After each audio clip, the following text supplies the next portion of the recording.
ಆಕೆ ಪತಿ ಕಿರುಕುಳಕ್ಕೆ ಬೇಸತ್ತು ಹೋಗಿದ್ಲು. ಪ್ರಿಯತಮನ ಜೊತೆ ಪುತ್ರಿ ಮನೆ ಬಿಟ್ಟು ಹೋಗಿದ್ದನ್ನೇ ಪ್ರಸ್ತಾಪಿಸಿ ಪತಿ ನಿತ್ಯವೂ ಕಿರುಕುಳ ಕೊಡೋಕೆ ಆರಂಭಿಸಿದ್ದ. ಇದರಿಂದ ಬೇಸತ್ತ ಪತ್ನಿ ಗಂಡನ ಕಥೆಯನ್ನೇ ಮುಗಿಸಿದ್ದಾಳೆ. ಕುರಿತ ರಿಪೋರ್ಟ್ ಇಲ್ಲಿದೆ.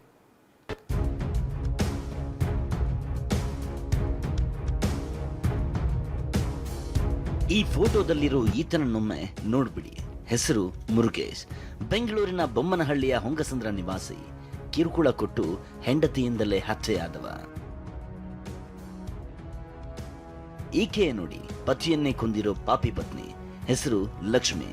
ಅಂದಹಾಗೆ ಕಟ್ಟಿಕೊಂಡ ಗಂಡನನ್ನೇ ಕೊಲ್ಲುವುದಕ್ಕೂ ಒಂದು ಕಾರಣ ಇದೆ. ಅದೇನಂದ್ರೆ ಕಿರುಕುಳ. ನಿತ್ಯವೂ ಕಿರುಕುಳ ನೀಡುತ್ತಿದ್ದ ಪತಿಯ ಕಿರುಕುಳ ತಾಳಲಾಗದೆ ಗಂಡನಿಗೆ ಚೂರಿ ಇರಿದು ಹಂತಕಿಯಾಗಿದ್ದಾಳೆ. ವಿಷಯ ಏನಂದ್ರೆ, ಲಕ್ಷ್ಮಿ ಮುರುಗೇಶ್ ದಂಪತಿಗೆ 3 ಹೆಣ್ಣು ಮಕ್ಕಳು. ಮೊದಲ ಮಗಳಿಗೆ ಮದುವೆ ಆಗಿದ್ದು, ಇನ್ನಿಬ್ಬರು ಮಕ್ಕಳು ತಾಯಿಯೊಂದಿಗೆ ಕೆಲಸ ಮಾಡಿಕೊಂಡಿದ್ರು. ಹೀಗಿರೋವಾಗ್ಲೇ 2ನೇ ಪುತ್ರಿ ತನ್ನ ಪ್ರಿಯಕರನೊಂದಿಗೆ ಮನೆ ಬಿಟ್ಟು ಹೋಗಿದ್ಲು. ಇದು ತಂದೆಯ ಆಕ್ರೋಶಕ್ಕೆ ಕಾರಣವಾಗಿತ್ತು. 3ನೇ ಮಗಳು ಎಲ್ಲಿ ತಮ್ಮನ್ನು ಬಿಟ್ಟು ಹೋಗ್ತಾಳೋ ಅಂತ ಸಿಟ್ಟಿಗೆದ್ದಿದ್ದ ಮುರುಗೇಶ್ ಪತ್ನಿ ಲಕ್ಷ್ಮಿಗೆ ನಿತ್ಯವೂ ಕಿರುಕುಳ ಕೊಡೋಕೆ ಆರಂಭಿಸಿದ್ದ. ಮಕ್ಕಳನ್ನ ಸರಿಯಾಗಿ ಬೆಳೆಸಿಲ್ಲ ಅಂತ ಕಿರಿಕ್ ತೆಗೀತಿದ್ದ. ಜನವರಿ 20ರ ರಾತ್ರಿಯೂ ಪತ್ನಿ ಜೊತೆ ಜಗಳ ತೆಗೆದಿದ್ದ. ದಂಪತಿಯ ನಡುವಿನ ಕಿತ್ತಾಟ ವಿಕೋಪಕ್ಕೆ ತೆರಳಿ ಸಿಟ್ಟಿಗೆದ್ದಿದ್ದ ಪತ್ನಿ ಗಂಡನಿಗೆ ಚಾಕು ಇರಿದು ಕೊಂದೇ ಬಿಟ್ಟಿದ್ದಾಳೆ. ಅವರು ಇಬ್ಬರು ಮಕ್ಕಳು ಓಡೋಗಿ ಬಂದ್ಬಿಟ್ಟು ಇದಾಗಿದ್ದು. ಅದ್ರ ಸ್ವಲ್ಪ ಜಗಳ ಆಗ್ತಾ ಇತ್ತು.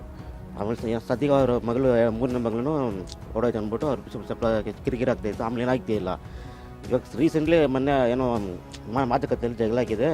ಅವರು ಹೊಡೆದವ್ರು ಅಂತ. ಆಮೇಲೆ ಇದೇನಾಗಿದೆ. ಅವಾಗ ನಾನು ಇದ್ದಿಲ್ಲ ಇಲ್ಲಿ. ಪತಿಯನ್ನು ಹತ್ಯೆಗೈದ ಹಂತಕಿ ಹೆಂಡತಿ ಕಥೆಯೊಂದನ್ನು ಕಟ್ಟಿದ್ದಾಳೆ.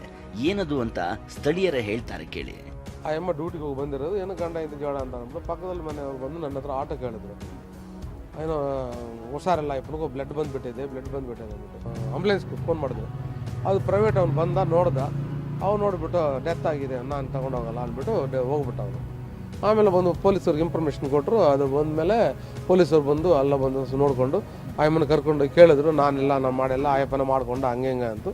ಆಮೇಲೆ ಸ್ಟೇಷನ್ಗೆ ಹೋಗಿ ಅಲ್ಲಿಗೆ ಹೋಗಿ ಬಿಟ್ಟರು ಅಂತ ಬಿಟ್ಟ ಮೇಲೆ ಇನ್ಫಾರ್ಮೇಷನ್ ಕೊಟ್ಬಿಟ್ಟಿದೆ, ನಾನೇ ಮಾಡಿದ್ದೇನೆ, ಒಪ್ಕೊಂಡಿದ್ದೇನೆ. ಹೀಗೆ ಪತಿಯೇ ಚೂರಿ ಇರಿದುಕೊಂಡಿದ್ದಾನೆಂದು ಕತೆ ಕಟ್ಟಿದ್ದ ಐನಾತಿ ಹೆಂಡತಿ ಪೊಲೀಸರ ತನಿಖೆ ವೇಳೆ ತಾನೇ ಚೂರಿ ಇರಿದಿದ್ದಾಗಿ ಬಾಯ್ಬಿಟ್ಟಿದ್ದಾಳೆ. ಶಿವಪ್ರಸಾದ್, TV9 ಬೆಂಗಳೂರು.